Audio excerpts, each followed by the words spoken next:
Welcome to the Medical Ancillary Sales Podcast, your number one source for making money in the medical ancillary sector. Mike and Viv bring you the latest information from lab services, pharmacy, diagnostic testing, and so much more. The latest in ancillary services will be right around the corner. Welcoming the hosts of the Medical Ancillary Sales Podcast, here's Mike and Viv.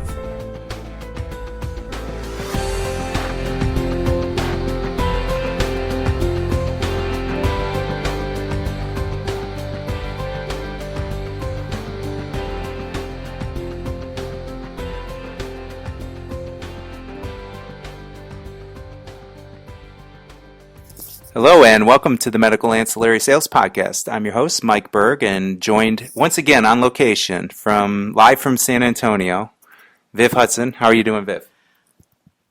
I'm great, thanks, Mike. And yes, it is. We are still on location.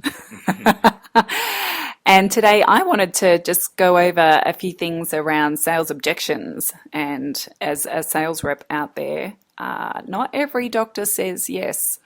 Have you had that experience, Mike? Well, yeah, and Viv, what would make my life easier and every sales rep's life easier is if they did tell you no. That would be much easier because then you can move on with your day. But what's more insidious is the way that they handle it is usually some form of not now. So I don't know. Give us a couple examples. Like what's a common objection that is a not now where they're just trying to put you on the back burner? Well, sometimes you can tell that they're maybe a little bit interested in a solution, and let's use equipment as an example, but often they don't have enough information behind it to know whether it's something that they need. And the 5 common objections are it's mountain nut, no money, no time, no need, no urgency, or no trust. So with equipment, it can be a number of those factors, and with a lot of our other solutions like mental health, for example, in Texas now, they have a mandate for mental health testing, which now creates a need, but doctors may not be aware of that need. So it just depends on the solution and where that physician is and how much time they have on the day that you actually speak to them. Because sometimes you don't know if they've just had to deal with a medical emergency and their favourite patient's just been dragged off in an ambulance or something like that, that you can catch them on a day like that, but you go back a week later and everything's hunky-dory and they've got all the time in the world to talk to you. So, as you said, no, sometimes that would be a blessing, but it's often that they just not in that right space at that particular time. Yeah, it was interesting. I was thinking, I watched that miniseries, The People vs. O.J. Simpson. I'm sure you being an Australian, that meant nothing to you, but having lived through the whole saga, it was very interesting for me. But one of the interesting things for me was it was kind of showing a behind the scenes of how the defense trial was able to get OJ off from this crime he obviously did. Don't want to get get myself in trouble here, but let's just say 99.9% chance that he did it. And it was like pretty amazing to me because I never really thought about it, but these guys who are these high-priced trial lawyers, the first thing they did, they didn't start building their case. They started building the prosecution case. What is their case going to be? And they start building that, and then they start poking holes in each thing. But I was kind of equating that to, as you're talking about those 5 objections, you should have already built those into your game plan. When they tell you X, I tell them Y. When they tell you B, you tell them C. So do you have any of those, not to put you on the spot, but do you have any of those on the ready? Can you think of an objection that you commonly get and something that you have as that's your trigger where you know how to overcome that? That is a great question, because I think when you go in as a sales rep and you proactively work on objections before they get raised, it actually increases your credibility, because they think that they're telling you something new when you're going to buy, like, let's say you're pitching, and I can't help but talk about A&S equipment. when you're talking about that, it's like, well, gosh, that's $30,000 or $40,000 piece of equipment.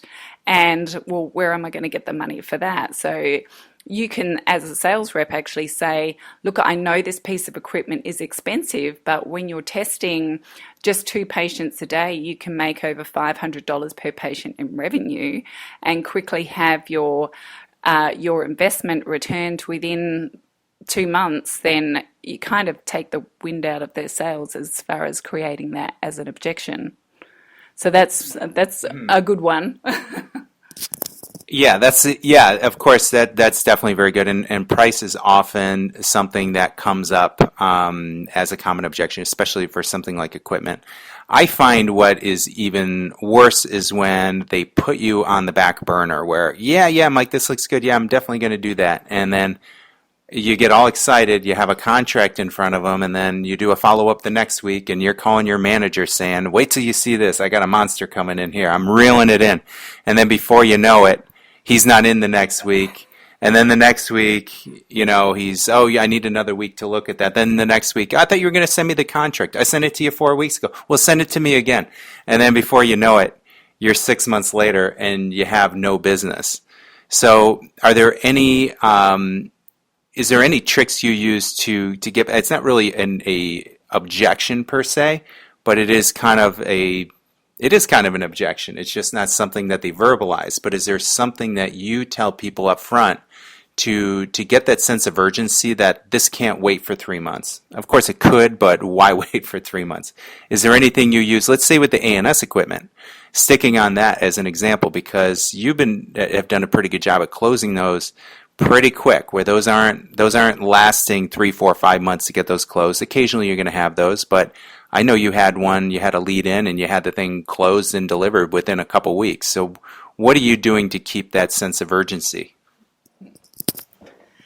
I mean, some of them are ripe and ready, definitely. When you get that call, they've almost made that decision, but that is probably less common. One of the objections that you do get with the ANS equipment is that they're scared that the reimbursements are going to go away, a bit like the HOPD billing. And the thing is, well, get in now, because every week that you wait is another week that you're potentially not getting your reimbursements on the other end. So that's one way to look at it.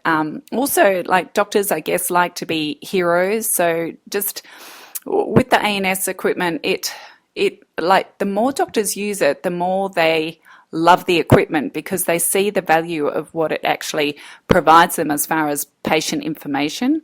So helping them to understand to some level the benefits that they're going to see from a patient perspective, and how that's going to aid their communication to the patient, particularly when they're talking about lifestyle modification. So definitely taking it from that angle is a good method. Yeah, I think for me, just in kind of a general sense, one of the things that I've always tried to do, and I learned this from a couple of top salespeople that I work with that were, president club winners and things like that. What I would do is I always put things back on them. I let them know we are a resource for them. This doesn't have to be an us versus them. You are trying to form a partnership with this physician. So doctor, in that light, you tell me, where do you see this fitting in your practice? And when do you see it fitting in your practice? I'm here for you. You want to do it next week? I'll do it next week. You want to do it in 6 months from now? That's fine. I'll put you on my calendar for 5.5 months from now. We'll get the paperwork started. But that kind of sets the tone for when the doctor when he tells you, yeah, Mike, I want to get this done as soon as possible. That's great. I can have this program up and rolling for you, get your staff trained, and you could be doing this thing by Monday. And when they start dragging their feet, it's not me hassling them. It's, hey, doctor, I told you I could do this whenever you wanted, but you told me you wanted to do this by Monday. I mean, less accusatory manner, but so you have to be a jerk about it. But doc, you told me you wanted to do it then. Has your focus shifted? Do you want to maybe put this on the back burner? I got other customers that are ready to go with it. It's no pressure. If you're not ready to go now, I understand.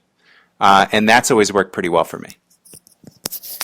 Definitely. So it's one of those things that's actually getting them to give you some level of commitment. So it's like, well, if I come back back next week. Do you want me to come back on Tuesday or Thursday? And when they pick Thursday and you show up on Thursday, and as you were saying, Mike, it's like, well, you asked me to come back, so here I am.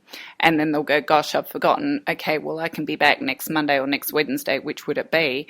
And then kind of when you catch them on the back foot a couple of times, it comes down to that. Just as humans, we feel bad when we let people down, and doctors are no different to that. So definitely getting some level of commitment just at that subtle level is definitely a way to go.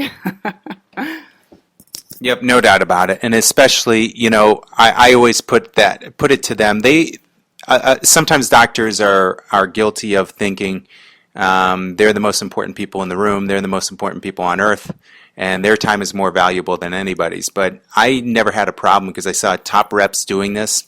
So I kind of adopted this as my style too, where, hey, doctor, my time is important too. I have a lot of your colleagues in the area that I call on.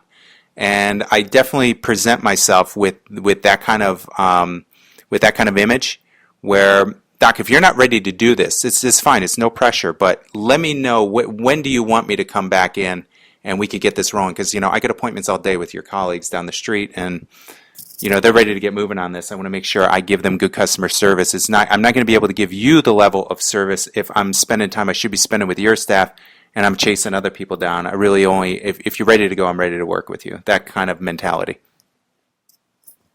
And a lot of that comes down to the relationship that you build with the physician. So if you work on building a relationship first, then you're going to build up that level of trust. And as we know, people buy from people that they like and trust.